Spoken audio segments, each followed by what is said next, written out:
Welcome to another Pint with Seaniebee, coming to you from Chiswick in London, one of the beautiful parts of London that I like so much. I have with me a very interesting guest today, a journalist who for the last 40 years has been involved in health issues. She's currently the Channel 4 News, Health and Social Care correspondent, which she's been doing for 20 years, I think.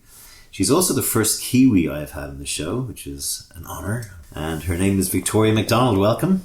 Thank you. How are you? Looking forward to this. Yes, I'm good. Have you done many podcasts before? I'm sure you have. No, never. Really? Never a podcast? No, and journalists aren't very good at being interviewed. Ah, well, We're so used to asking the questions. Yeah, well, this is a different one. As I said, you can ask me questions, and you already have. We only literally met about 20 minutes ago, and we've been bantering back and forth with questions.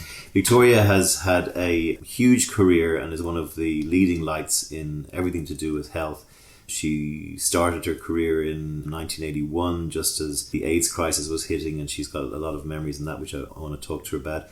Also today in Britain and in Ireland, my country, and a lot of countries, the social health systems are creaking at the seams, and Victoria is very knowledgeable about all this. Before we talk about health, though, I wanted to talk to you in a broader sense about the media situation right now as a journalist, and the sort of, as some people put, the race to the bottom. We have fake news. We don't know, because of the various places that we get our news from, which is real, which isn't, which is propaganda. Growing up, you kind of knew the difference between public relations and proper news, and you could sort of see through agendas. Now you can't. How has that affected you, particularly in the last, say, 10 years? Well, it's probably even a shorter period of time than the last 10 years. But funnily enough, I had a discussion with somebody today, a very seasoned former war correspondent, and he was telling me how he'd been shown video of a boat full of refugees being shot at and a young woman being killed as they tried to flee across the Straits of Gibraltar or somewhere. And it turned out to be fake. But it had got out there and then had been used to make a point about refugees coming into Europe. Yeah. And he was quite taken aback that he so very nearly sort of fell for it. Yeah. And I think we are, all of us, on much higher alert these days. So, for instance, in my job, I will be looking during the winter, for signs that hospitals are not coping. I mean, I don't want to find them, but I have to look for them. And there'll be occasionally something on Facebook, Twitter, anything. Yeah. There'll be social media. Yeah, social media of, say, somebody lying on a hospital corridor or awful on a trolley stuff. Yeah. And I refuse to use them because I can never tell what the circumstances are. What year it was. Yeah. Anything. You just do not know what happened around that event. All the stuff around fake news, about the manipulation of news and so on, has made those of us who are in the mainstream media, probably for the better, much more questioning, much more cautious about what we're being told and what's being brought to us. And we have to check and double check the provenance of everything. I mean, we have this thing where everyone's a journalist. We have a phone in our pocket, we can film things live, and whenever some big news story breaks, it's usually, or in many cases, it's broken by a bystander. We have this race to the bottom in terms of circulation of newspapers, and it's a knock-on effect to the television business, which you're in. Advertising revenue is now splintering across so many different medias and delivery platforms. Not enough money to pay journalists, not enough journalists, overworked journalists, quality of reporting goes down, less readership, and there's a gurgler situation happening. Actually, I'd slightly dispute that. Okay, yeah, go. Because while there are some parts of the media where that undoubtedly is true, actually, some of the recent events have seen some of the best journalism I've seen in a long time. I mean, you look at some of the reporting that's coming out of America now. Yeah. The revival of things like the New York Times, the Washington Post. The failing New York Times, as Mr. Trump keeps calling it. Exactly. But I mean, there's some really, really impressive journalism at the moment because of the news agenda, and it's bringing out some of the best. You're right about the falling advertising revenues, but certainly Channel 4 News, we're considered the jewel in the crown of Channel 4. And even though our advertising revenue may not be that much, they are determined that they will keep, that we are there because we represent so much of what is the best, Yeah. I'd say, about journalism. I mean, I know it's bragging, but... Well, it's not you know, bragging. I mean, no, and it is a discussion, and that argument is right. But what I kind of meant was, and I think the New York Times are doing it out of deserved venom towards Trump, but the idea that in something like Spotlight, the movie, where an editor in the Boston Globe can put 3 people on a story for over a year, sleuthing, digging up paedophile priests, holding off, not letting it go, and then boom, when they're ready, going with it, just when they're about to have injunctions, or the Washington Post story with the Tom Hanks movie and Meryl Streep. That part of journalism, you could, as an editor, say to 3 people, okay, I want you back in 6 months with a 6-page front pager on whatever. It's hard to fund those things. Yeah, no, today. That's true. And most newspapers set up these investigation units and they quickly go by the wayside. Yeah. We have a brilliant investigations unit, but we're pretty alone in that in some ways. We've brought in, or they have, not we, brought in some brilliant stories recently, not least the Facebook and the Cambridge Analytica stuff. Well, I mean, that took months and months and months. But that is part of our USP, I guess. How does Channel 4 News sit in its mission versus, say, the BBC? It has always had this almost BBC-like authority behind it. Has that been carefully guarded by the station over the years? Or? Oh my God, yes. What's different is we don't have taxpayer funding. That gives us a degree of independence. People view us very differently. There's always these accusations that we're left-wing or whatever. Actually, what we are is able to question a lot more. So it doesn't matter who comes into our site, left-wing, right-wing, or whatever. If we think that they ought to be answering to us, then we will. And in fact, an interesting thing happened recently, which I think was quite upsetting, actually.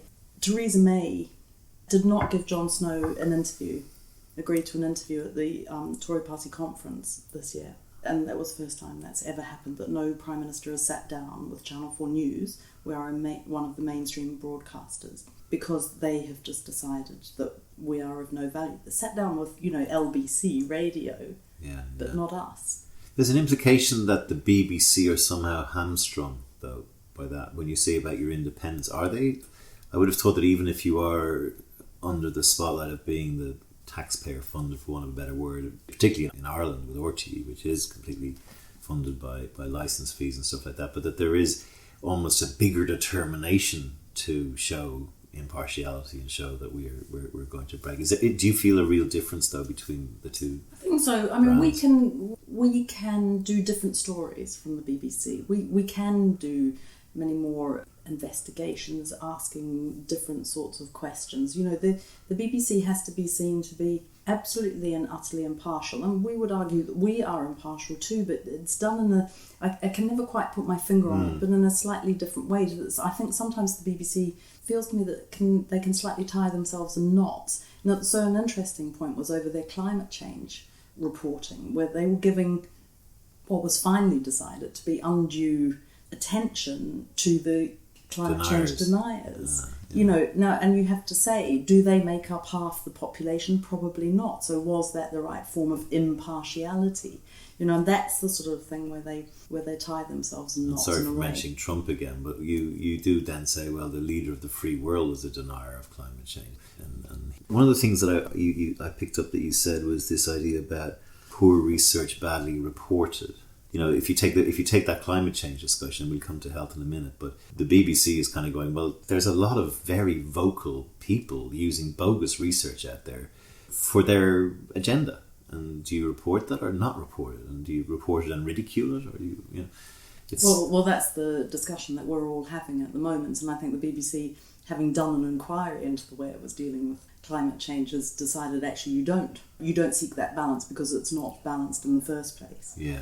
I want to talk a little bit about how you got into journalism. Before that, I want to maybe get into the nuts and bolts of whither health at the moment. Let's take it from the top. NHS creaking.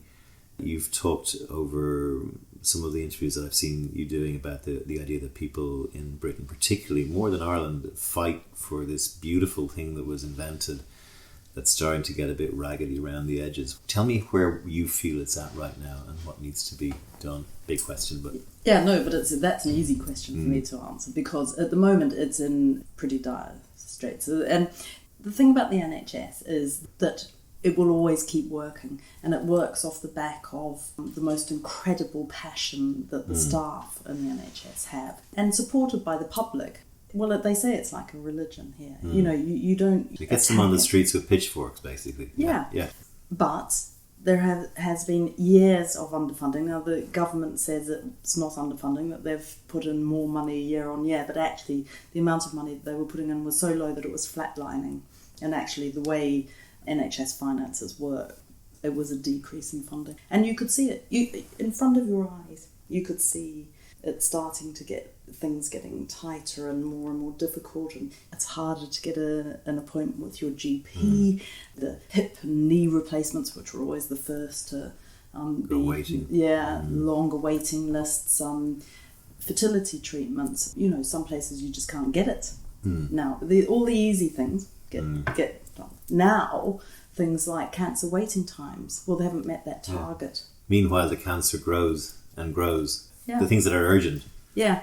So now the government has put in some more money, and it's a phenomenal amount of money, really, but it's just not going to be enough because there was so much underfunding before. So I think the time is coming for a big conversation about what we're prepared to fund, what we can afford, what we can't afford. Most politicians aren't quite prepared to have that conversation, but I think we should. There is a very clear partisan line between Labour and the Conservatives in this country on NHS issues. Is that fair? Well, yeah. So it's always been seen to be win-win for Labour. You know, Labour comes in, and certainly when the Blair government came in, they just threw money at it. And the NHS was in a very fine state. What they didn't do was measure the impact of that money. And it turned out at the end of that marvellous period that actually they couldn't measure. Did it get flabby? It was more about measuring the value of where that money had gone, right. Which the Conservatives then sort of attacked the Labour government on. It became their sort of mantras, you know, we don't want wastefulness. We want to be able to measure tighten your that, belts and all this stuff. that sort of stuff. But now there is a big push for it to become a cross-party issue, so that you take the politics out of it. Yeah. So you don't have these endless cycles of sort of the boom annual and budget. bust. Let's do a 5-year budget, for God's sake. You know, stop this annual budget crap. Yeah, well, they did do that. Yeah, we were still at it in Ireland. And we've got a 10-year plan that's coming up soon to try and stop that boom and bust cycle. When I was in America, of course, I was in a big job and I got health insurance, and then you lose your job or you leave your job and you realize that your health insurance is $600 a month, right? And I'm going, I can't pay that. In Ireland at the moment, I think I'm paying about 86. And I went traveling for a couple of years ago, and I went to the VHI, voluntary health insurance. But anyway, the global fee for my coverage went up to 260, excluding USA. And if I wanted the USA, it went up to 600 again. And I heard a great quote, which was, you know, the biggest problem capitalism does is it mixes capitalism or market economics with public health, and that can never work. Would you agree with that? Or? Yeah, I mean, what's happened here is interesting because we have a similar system in New Zealand, started around about the same time, National Health Service. But at one point, the insurance market got in there and the middle classes were taking out health insurance. And their health insurance, the number of people with health insurance absolutely rocketed. Now here... It's low. It's always remained around about 11%. And quite a big part of that is corporate. You know. Well, even though I do it, again, the hypocrisy reigns everywhere in life. Even though I do it, I understand that by doing it and by creating this huge number of people who have health insurance, you're creating almost a false... It's a bit like the vaccination thing. If everyone stays in the national health and we push forward together to fix it, but if people who can afford... Yeah, but it doesn't work like that because people with health insurance do not stop using the national health. No, I know, yeah. You know, then they're using it. They're using it in case of emergency. Yeah, it's a break glass situation. Yeah. But it's driving inequality, you know, because I can go, you know, to my point, I can get my knee done when I twist it in my gym. But, you know, the person who doesn't have the money, who's running around a football pitch and twist their knee, they can't get it done. Yeah. And I'm very conscious of that. And it's still like, I realise that if I got cancer, I need to not lose everything that I own, for treatment of something very serious. So I kind of tend to only go for the very serious stuff. But that's the absolute beauty of the National Health Service. If I got cancer, I would feel perfectly happy about being in the national health system, and members of my family have been, and they've seen their consultant was a world-leading expert in breast cancer. Yeah. What more could you ask for in the system? The ward might be a bit noisy, it might be a bit more preferable that you could pay for a private room, for sure, but otherwise, that is where you get the value of it. Now, some people would argue against me on that because they say, well, for instance, you get drugs that aren't available on the NHS that you can afford to pay for. The NHS is very good at making sure if you need to be on a trial, they'll find a trial for you and so on. I'm absolutely passionate about it. If something serious happened to me, I would have no qualms about my ability to be treated. The problem with the National Health Service at the moment is, in some ways, is actually the social care side of it. Elderly people not being looked after, ending up in NHS beds because they can't be got home again safely. That then creates a backlog in A&E because you can't get movement through the hospital. And while the governments are very good at putting more money into the health service when people go onto the streets and demand it, they're not very good at putting more money into social care, and you can immediately see the problem with that. And so that is going to be the big issue. I mean, this is not to blame elderly people for being old. for the pressures on the health system. But the fact is, the changing demographic is that we are getting older and we aren't producing enough children to fund the care. And the health service is not going to cope unless you resolve that bit of it. And the same with pensions and all this kind of stuff. It's a knock-on effect. One of the things that I wanted to talk to you then about, one of your current passions, is the whole role Brexit's going to play. And I've seen you being very vocal about the sheer number of doctors, nursing staff, care workers working in the National Health Service in Britain who are not from Britain and are likely to be kicked out. Well, I'm very worried about it. It's not to say whether I am pro or anti-Brexit. It's actually, as far as I'm concerned, irrelevant. The issues are that when we leave the European Union, there are going to be some problems with staffing. And there are already problems with staffing. So it's going to exacerbate it. We have some very, very, very fine, many very fine EU workers, researchers, in cancer research and molecular studies, and the nurses and the hospital porters and the care workers. Where are they going to come from? So the ideas are that they're starting to look further into, Australia, New Zealand, India, the Commonwealth countries and so on. But there's an issue with that because you can't just go to Jamaica and say, give us all your best nurses. I mean, you can't do that I agree, to an economy. It's immoral. And there are other countries who are suffering the same shortages, so they're going to be trying to get that pool as well. And I'm just very worried because it was one of those unintended consequences probably when people were voting to leave, that they hadn't actually thought about the implications for the people here. Now, I interviewed this nurse and it really sticks in my mind. She was from the Netherlands, been here for 17 years, married to an Englishman, 2 children born here. She said the day after the vote, after the referendum vote, all her colleagues were joking, saying, make us an apple pie before you leave. I'm just going, well, what? What do you mean? I'm not going anywhere. And then she suddenly thought, maybe I'll have to. And she has never quite felt the same about being here since, having lived here very happily. They're not saying it to me, because I'm from New Zealand, but not from the European Union. Nobody's saying to me, well, not to my face anyway. One of the things I say I'm sure there's a lot of health professionals in Britain listening to this podcast, and one of the things I would say to you cheekily as an Irishman is go find, you will definitely have some Irish ancestry, and we're happy to give you passports for the EU, which may help. But, do you know, I went and looked for some. Yeah, no, I mean, the numbers applying are huge. No, it was one generation too far away. Yeah. Well, we were all sent out that way. Well, let's talk there. Let's segue for a minute. You are from Auckland? Yes. Tell me a little bit about what your childhood was like and how you ended up getting into journalism and how you ended up specialising in the health element.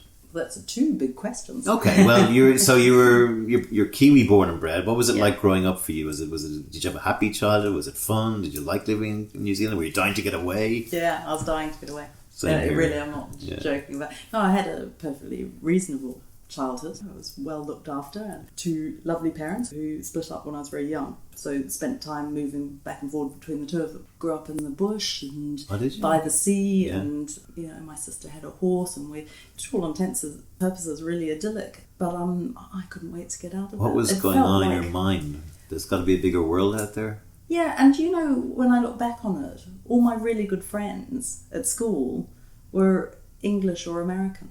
I was just drawn to people from elsewhere as soon as I could, really. I left, and I didn't mean to leave for 35 years or something. Same. I've been gone now. I was going for 2 and I ended up being gone for 21. And now, I'm still here, and that wasn't in my plan, if I ever could be said to have had a plan. There was a good analogy about this, which is not meant in the sort of tragic connotation it can be taken, but someone who was talking about tsunamis was saying that every time you hear the word tsunami being shouted at the beach, there's hundreds of people running away from the seashore, and there's hundreds of Aussies or Kiwis running towards it with their surfboards under their arms.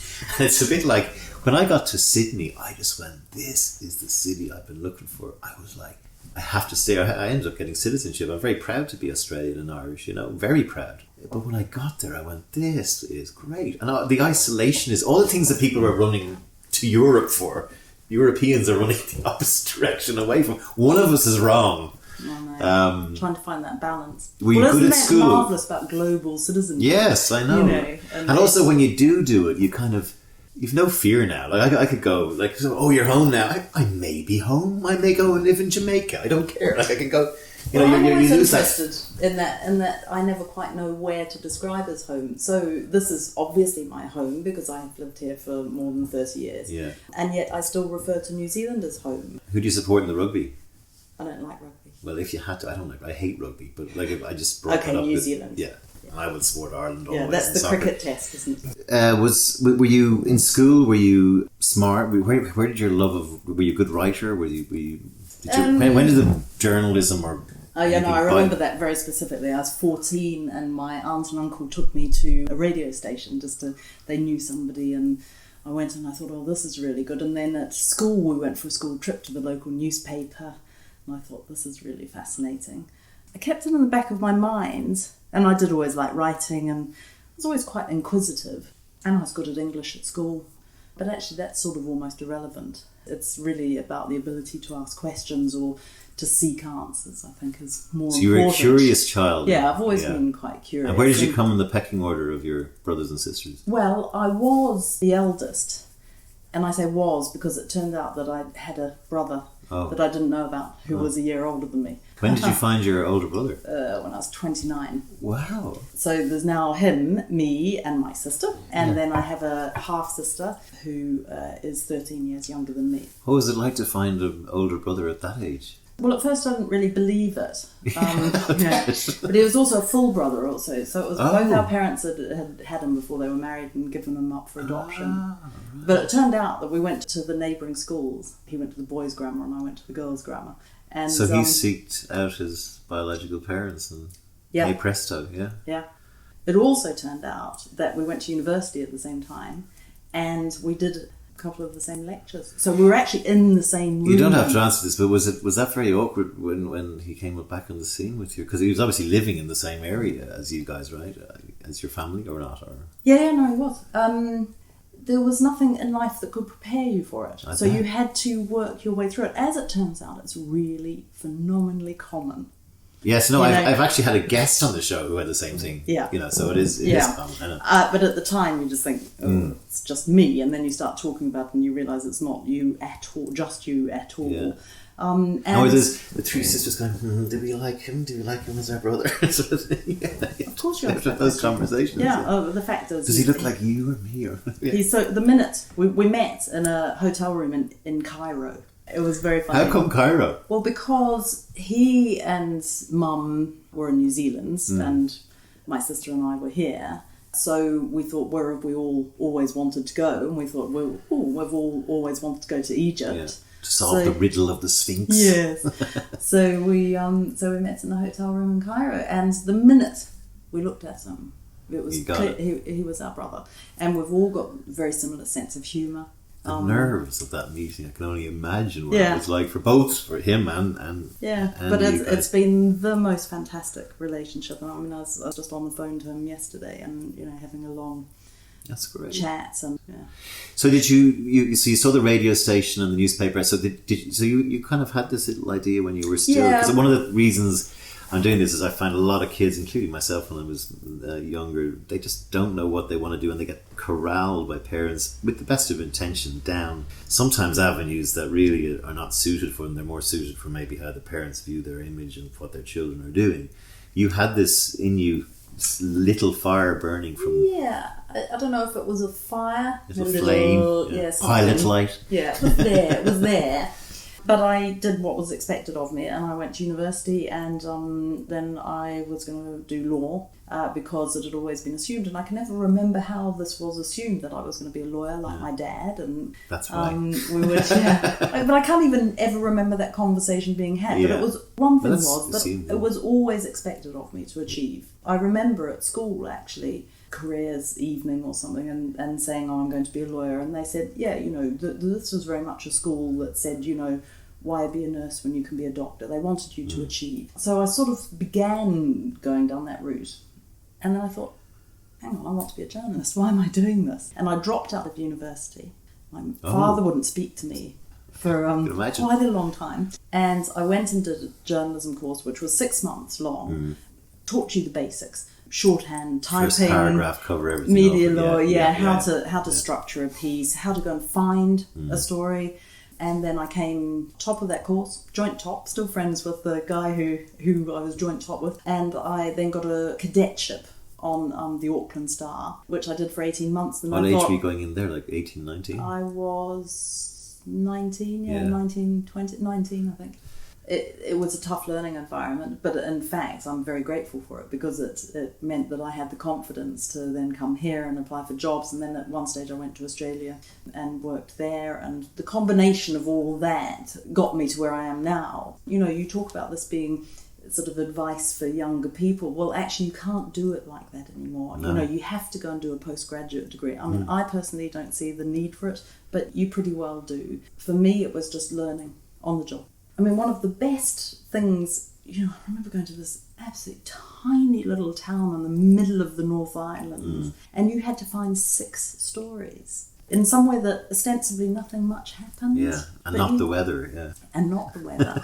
And you came back with 6 stories. Yeah. And that was the best lesson in journalism ever. Just keep asking questions until somebody will say something interesting. Well, we use it in advertising. We say, I have a thing which is, if you ask a client why, over and over again, you'll get what you need to do. Yeah, well, I've got a friend who's an architect who says the same thing. Yeah. When he's trying to design somebody a house, and they sort of have this vague idea of, quite like a living room that looks out over, this beautiful mountain or something. But what do you want for your bedroom? What do you want for your, what do you want it to look like when you come in through the front door? Or feel like, Yeah.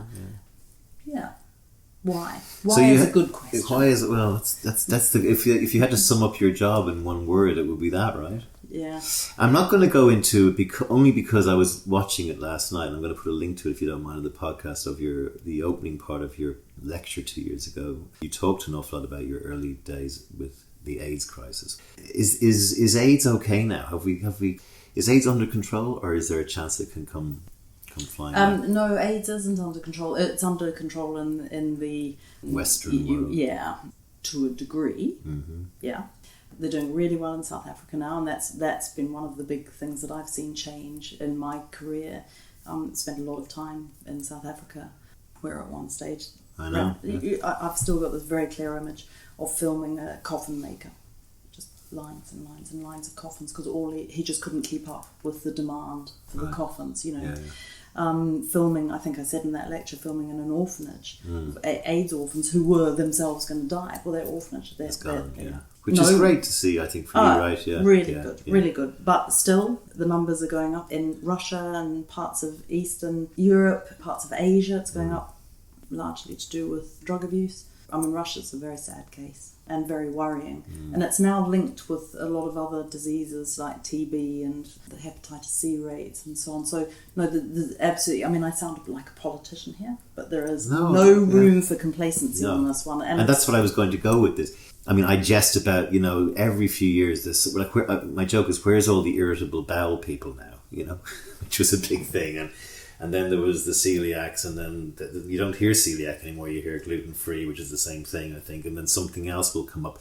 There's this cycle of which I suspect is marketing-driven, not health-driven. I suspect someone's got something that cures something, and then they make a thing of the thing that they cure. Well, there's always that the American Psychiatric Association every 10 years or so puts out its manual of psychiatric disorders, and there are always a whole lot of new ones in there that you've never thought of. And there's always the suspicion that they're created by the drug companies, because the drug companies want you to have some sort of form of obsessive compulsive bipolar disorder, depressive, for this pill. This pill. And I think there is an element of truth in that.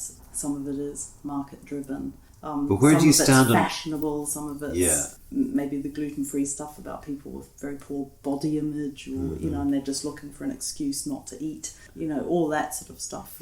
But the big, and I'll probably get this slightly screwed, but the big pharma idea is we spend some billions and billions and billions to get to that pill, and without us doing that, then there is no pill, there is no cure, there is no nothing, and the incentive that we have is that we get our 5 or whatever many years exclusivity on that pill, and we can charge what we like, in some cases obscene amounts of money to try and keep people alive, which has happened recently.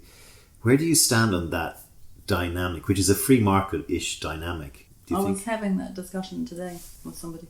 This very discussion. We have to be grateful that we live now, and we live in an age where we've been kept alive because there were antibiotics, because there are fantastic cancer drugs and so on. But without a doubt, if you want to look at capitalism in all its glory, the pharmaceutical companies, I think, represent that very well, because we have this issue with the health service, for instance, where we don't have an endless pot of money, and you get these drugs that are coming along that are insanely expensive. Yeah. You can't actually ever quite work out. They use that excuse of R&D, but sometimes they haven't even done that R&D themselves. They've just bought it off the... I'll give you an example. It's the hepatitis C drug. This really drove me insane. It was the most expensive drug ever launched on the market. That's saying something. And it cured hepatitis C. I mean, it was fantastic. Yeah, I didn't even know it could cure so hepatitis C. expensive that the NHS said, we can't afford this. There are however many people out there, tens of thousands of people in this country alone with hepatitis C. On the other hand, if you didn't cure them, there was a huge risk that they would go on to die from cirrhosis of the liver, or they'd need a liver transplant, which would be way more expensive than the drug. Yeah. Which the big pharma know that when they're pitching the price. Exactly. So they had to have a massive, and it was a heart-rending time, because I was interviewing people who were really desperate. And in fact, one didn't arrive, he didn't get the funding in time, and he did have to have a transplant.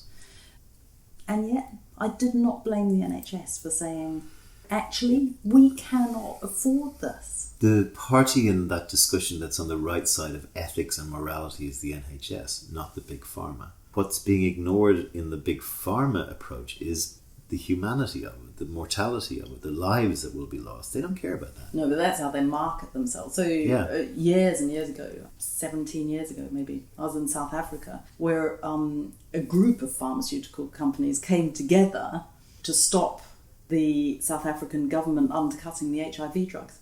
No, in fact, it was about bringing in generic drugs, I think. So I've forgotten what it was now. But anyway, it was all the pharmaceutical companies saying, we're not going to drop our prices. So cartel. Well, people literally dying on the street. Viagra apparently was originally, they were working on something to do with dilation of the heart. And then they went, oh, look what happens down there. And then that became the thing. And ED became the big hot topic, so to speak. Well, that's interesting, because then that goes back to the original point that you were making, was because then they tried to market it for women. Yeah. It doesn't do anything for women that I know of, right? Well, I've tried. It was a creative, it was a creative disorder. Yeah. Yes, it was a creative disorder. That's exactly right. And that is marketing. I mean, that's the same as body shaming, and the whole ad industry is about creating a problem in order for you to try and solve it by buying whatever product we have. Moving to something else, which I know you're very passionate about, and so am I. I just came back to Ireland after 21 years away, and I am astonished at the amount of mental illness that I'm seeing around me. Not people who are in a hospital for it, but just people who are massively depressed, nihilistic, why should I be here, bipolar, and some getting treatment. Is that something I've missed? Has it always been that bad, or is it getting worse? It probably is getting worse. Of course, it's better diagnosed, less stigma, which is a really good thing. I think it's a combination of all that, but there's certainly more of it around. The idea that there would be that amount of people bottling it in 20, 30 years ago. Yeah, but I look at putting a brave face on. Yeah, I look at my own family with a long line of depressives, then going down the generations, they didn't seek help. Yeah. I suffered. They took to their bed. Yeah. Well, I suffered from depression very badly in my 30s, but I sought help. And I was the first generation to actually say, you know what? I think I need some antidepressants. I need a bit of counselling. Yeah. I had a bit one of help. issue where I had a car crash, and I kind of pushed that to one side, and I was about 10 months later, and I hadn't forgotten about the car crash, and I thought the world was coming in. I was going, this is not me. But I am like that. I go, okay, I talked to a couple of friends. They were all coming up with weird answers, but I just went straight to see somebody. Nothing happened for the first 3 visits. End of the 3rd visit, I mentioned, I was like, what was the car crash? I hadn't even brought it up. All of the 4th session was about the car crash. PTSD diagnosed. What happens now? Well, you can continue to see a psychiatrist for the rest of your life over this, or I've given you a hook on which you can hang while you're feeling that way. Okay, I'll try that. And that worked. Touch wood again, but it was absolutely frightening. There's a part of me that thinks because religion is dying, which I think it is across most of the intelligent world, and I mean I'm saying that I'm coming from probably one of the most Catholic countries in the world, but we do have. Oh my God! You just voted for abortion. Well, I'm going to come to abortion. It's written down next. No, but we're in the words of Dougal Maguire and Father Ted. Come on, Ted. It's a bit far-fetched now, isn't it? But with the death of God in our hearts comes a huge questioning of purpose and a huge questioning of why bother. And I see that around me, and I feel it from people. Because revelation and an afterlife, and I'll see my dead dad again, is kind of okay, right? That gives me something to aim for, and it also somehow dissolves the tragedy of death. I mean, is that an argument for someone like you who's in a very rational interpretation of what goes on? I agree to an extent of it, and I do think that religion did give some people a degree of succor. They could go to the priest and they could talk about their woes, or they could confess, whatever. But I think the fact is that life is way more stressful than it used to be, particularly if you live in a big city. That people who used to bottle it up do feel freer to talk about it now, and they don't lock you up. So or electrocute you or whatever. For a lot of people, who were really bad, they were just shoved in an institution, the door was locked, and that was them. So you as a member of the general public didn't see these people. But now, there are so much better treatments. There's another problem, I mean, certainly in the health service, which mental health has not been funded properly for years, ever. And they keep talking about parity of esteem, and which means that they're going to fund them proportionately equally. But it's not happening. And I had a discussion, shall we say, with the health secretary the other day, when I was interviewing him, when he said, we're going to make mental health our priority. And I said, how are you going to guarantee that money's not going to be slipped off to pay for cancer treatments or something? Because mental health has always been treated sort of second class. I tell you what my view on it is, there's a sort of a skepticism amongst medical professionals and religious about mental health. So now I'm segueing beautifully into abortion here, because we had. I'm really intrigued to see how you're going to do that. If you can say beautifully into abortion, well, you pointed out we did have a referendum in Ireland. We have a 13-week abortion in any circumstances law about to come in, with a 3-day waiting period, and then afterwards, at the discretion of I think 2 or possibly 3 independent practitioners. And one of the reasons that comes up regularly when it talks about abortion, to the point where the British system was that everyone just says, I'm depressed and I'm going to kill myself, okay, you can have an abortion. That's the Irish Catholic defence of that, the love both people. But the patriarchy idea of controlling a woman's body and telling her when and why she can't have an abortion, rather than the woman deciding, as if women like having abortions, or, oh, it's okay, I'll get an abortion. Like, it's a horrible thing for any woman to have to go through. But the idea that the mental health of the woman is different from, say, if she has a fatal fetal abnormality or if she's got cancer. It's like she's only just saying that to get an abortion. There's that element running under it all the time. Yeah, well, I'm seriously depressed about the state of the world when it comes to abortion. You know, I believe and have always believed that it is absolutely and utterly a woman's right to decide, that it is her body and nobody should tell her what to do with that body. And I went on marches when I was, 11 or 12 with my mother to fight for this right. When did it come in New Zealand? Well, quite late, actually, later than here, I think. And then, you see all the stuff that's happening in America where they're rolling back the rights of women. You have protesters outside abortion clinics here as well. And I despair because it feels like we're going backwards. We as women have fought very, very hard to move further forward to get to that feeling of equality and that control over our bodies, which is what the Me Too movement is all about as well.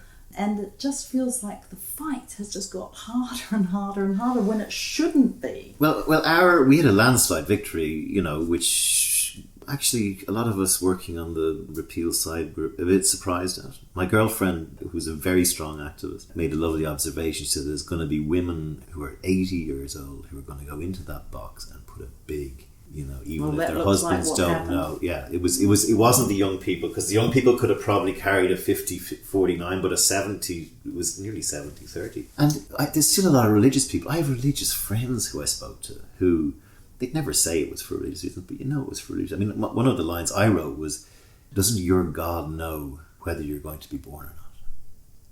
If the God is omnipotent and omnipresent, God knows who's getting born. So you're waiting for them. You're waiting.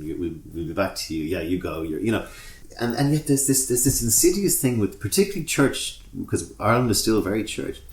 Although less. And we much less so. It's crumbling. The Pope, as I said, more people went to watch Man United, a British soccer team, when the Pope was here than went to see the Pope. Whereas when I went to see him in 1979, 1 in 3 people in the country went. And we surprise ourselves in Ireland sometimes. We were with the marriage equality and with this, but we still have this skeleton-filled closet with Magdalene laundries and paedophilia, priests and all this kind of stuff that we're slowly trying to shake off.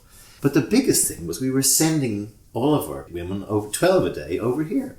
Do you think Wade versus Roe will be overturned? No, but it's enough under threat that we need to keep an eye on it. Do you see and feel that it's a question I asked somebody else in an interview recently, who was a family lawyer. Do you feel that men are getting more woke in how they treat women? Or do you feel it's getting worse? Or do you feel it's a bit like depression? Well, that men are asking themselves more about their behaviour. That women are safer in today's society than they were. No. For a start, we're looking at it through a prism of our middle class intelligence values. Sure. So maybe the men I work with, maybe the men your friends, they probably are asking themselves this, and they probably are being more careful with the way they behave, and that's a very good thing. In journalism, the levels of sexism and Did you have much in your career? Not tons, but that's just because I'm a bolshy sort of woman. Yeah. But were you aware of it though? Yeah, my first job, one man, you used to have to go and see him to get the photographer to go out with you, and you used to stand right back in the doorway rather than go into his office, because if you went anywhere near him, he'd put his hands up your skirt. And it was really, and I was just a 19-year-old, I didn't have the words to say, actually get your hands out of there now. Yeah. Different levels, different degrees of sexism throughout. We've seen in the media industry, for instance, a lot of soul searching about the way women are paid and things like that. Are there men out there soul searching? I would say probably the majority aren't. No, they haven't. And we can see in the support, the type of men who are supporting Trump, for instance. And Kavanaugh, that whole incident. Yeah, that they feel put upon and they feel that's... worried for our sons. That sort of thing. And I think that there probably will be some sort of backlash, or there is, I don't know. It's certainly not moving as fast as I think. Direction. And you know what, you have a look at the stuff over Harvey Weinstein, and you think, well, almost that feeling like when they dropped one of the charges the other day, it's like, so these women, are they making it all up? It's a massive degree of women still not being believed when they say, well, rape prosecutions are something like 0.9% of, I think it's less than 1% get prosecuted. No, so not to be too negative about it, and the gloriousness of this discussion is, I have a 9-year-old daughter, and it means that I can talk to her much more easily in some ways now about, you do not have to put up with this shit. Actually, I want you to be a confident, happy, wonderful woman who will say, no, you cannot treat me like that. And I didn't, even though I was brought up by a feminist mother, and I was very confident in many respects, too many things went by because I didn't quite have the words to say, actually don't treat me like that. But there are many, many, many girls and women out there who don't have that empowerment right now. Some of this Me Too discussion, and it's a bit like the feminist movements in the 70s, don't take in poorer, less educated young girls who don't have that. I'm just trying to say, it's good that we're talking, because from a male point of view, it's utterly unacceptable now. And back then, when I was growing up, it was, for me, unacceptable for guys. Like, I've burned friendships over it. But there were the jock guys who would go, the Kavanaughs, like all that stuff that she said. They're still there. They're still there. They're doing it to try and show how attractive or cool or whatever they are, powerful. But I think there's men who are just going, this is, and they're not afraid of these dickheads. And I mean, is it just a middle class thing? I don't know. Well, saying you're a feminist is still quite a difficult thing. I mean, I don't have any trouble with it, but we have a presidential candidate who is our 5 presidential candidates were asked, are you a feminist? One of them said no, followed by, but I don't discriminate between men and women. And but there are women who won't call themselves feminists. I'm proud. In fact, I was talking to a Conservative MP the other day. We were having an argument about the phrase committed suicide. Now, you shouldn't say committed suicide because it criminalises taking your own life. It's actually from a bygone era when to attempt suicide was illegal. Well, the Catholic Church won't bury you if you're... So we're very strong in the use of language around mental health, and I had a little bit of an input into the Samaritan guidelines and so on about how to report on mental health to try and change the language. And he was saying, that's just, PC, that's, whatever, something rather gone too far. And I said, well, having grown up as a feminist and in the feminist movement, one of the strongest points was changing language to talk, even not saying the word ladies in some ways. It's to say I don't want to be called a lady, because I think that it's used to diminish women, to make them appear sort of weaker and fairer and whatever. And the point I was trying to make to this politician was language is your first line of attack. It's used to attack people who you believe are not your equal, but it's also our line of attack back. To say, where do you stand on the pronoun situation, which in my view is getting out of control? I mean, I was in the Royal Court restaurant. They had a toilet which said handicapped and gender neutral toilet. Now, to me, that solves the problem. It's one toilet, anyone can go in, and we don't need to necessarily have to be because then my point is people are identifying as elf. They're getting ear operations because they feel they're elves. Now, I'm deliberately using this one, and apologies if I'm offending any elves listening, but you don't call them elf, then you're committing a crime. Do we have to have a toilet for elves with maybe little seats? I'm using comedy here, please, and don't everyone get at me. But do you know what I mean? Where does it stop? I'm Sean. I want you to call me Sean, and everyone who's Sean is Sean, and we end up with like billion. Everyone has their own toilet. I mean, I'm joking. I'm making a point of satire. Well, I think it's actually two different points, because actually I glory in the change to the toilet scenario, because for too long we women have had to queue exactly to get into the loo because they never built enough toilets, not taking into account that women take longer. Queues at concerts that go around the block. Drove me crazy. And you know, long ago I took to going into the men's because the older you get, the less able you are to hang on. Yeah. Or using a disabled toilet. And I have been in toilets where a girl is busting to go, and most times men go, oh shit, okay, and they try and accommodate you. There's no threat, I hope. On the use of pronouns, that's a very different thing. And I've been having a discussion with some friends and their daughters and so on, that young people, my nieces and nephews, have no trouble with this at all. And I think I have trouble with it because I'm an English pedant.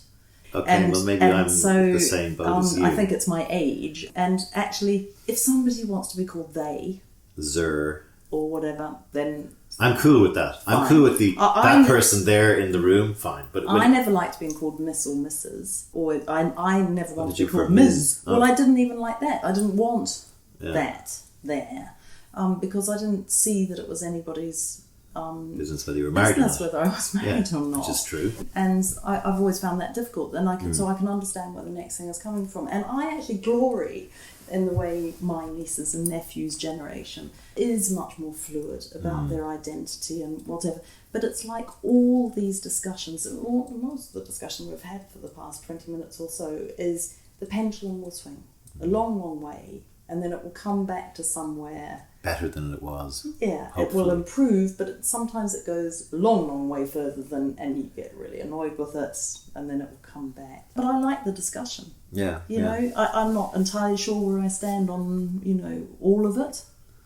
Neither am I. And I'm going to be slightly cautious on some of it because you can get trolled. I fight the corner of the comic. I'm very worried that the court jester is not allowed to operate in the future for fear of offending somebody, and that to me is a scary thing. And we need a court jester. We need some of the greatest comics in the world, people even to this day like Doug Stanhope, who play to small venues but they speak truth and they eviscerate and they skewer authority, and it's so important. And unfortunately, to do that properly, you occasionally are going to step on people's toes. Skewering authority is very different from skewering somebody with a disability if authority, no, but like when I say skewering authority, I'm saying the way things are done, the norms. You don't want to offend people, but sometimes you will step on people's toes and you will cause offence at a comedy show. You go to a comedy show, you're going to hear things maybe that are not 100% politically correct. That's not to say I promote hate speech or anything like that or anything racist, but I'm terrified of the comedy part of our society, which I think is critical. Well, there has been a lot of discussion recently about universities uninviting especially guests America, and so on. And I'm happening here too. And I'm a journalist, so I believe in open debate. I believe in, and as long as it's not hate speech, that you do need to keep the dialogue going, keep hearing different points of view, but it can't be offensive. That's where I draw the line. The New Yorker situation recently, where Steve Bannon got uninvited. Now, if we were in journalist school or if I was in college, I want to get at Steve Bannon in my lecture theatre, and but it was oh no, he's going to offend us all by coming here and saying things that I don't want to hear. Well, boy, then we're going to have, many of the great revolutions start with students or the young people, and I kind of, we're not going to solve it on the podcast today. What would you say to your younger self, looking back? If you could whisper in her ear. I would say have more confidence, and people will be surprised to hear me say that. I find you very confident. I'm 56 now. Right. I was very shy. And I actually took myself aside at one stage and said, how are you going to be a journalist if you can't put yourself into these situations? And to believe more in just to believe in yourself more. So your opinion is as important as somebody else's opinion. And don't fear being shot down in flames, because I think that's what I was at times. I didn't want people to tell me off. Was a lot of that to do with gender, or? I think so, and partly the way I was brought up or whatever. And I just wish that I had been more confident. And, I never thought that I was good looking or intelligent. Well, I sort of knew I was intelligent, but I didn't know how, much. And I just wish that I could have seen myself, looked back on myself and thought, you're actually a really nice person. You're pretty good looking and you're intelligent. Yeah. Go for it. Go for it. That's what I would say. Brilliant. Victoria McDonald, thank you for being on A Pint with Seaniebee. Keep the fight going for us all. We need people like you. Oh, thank you.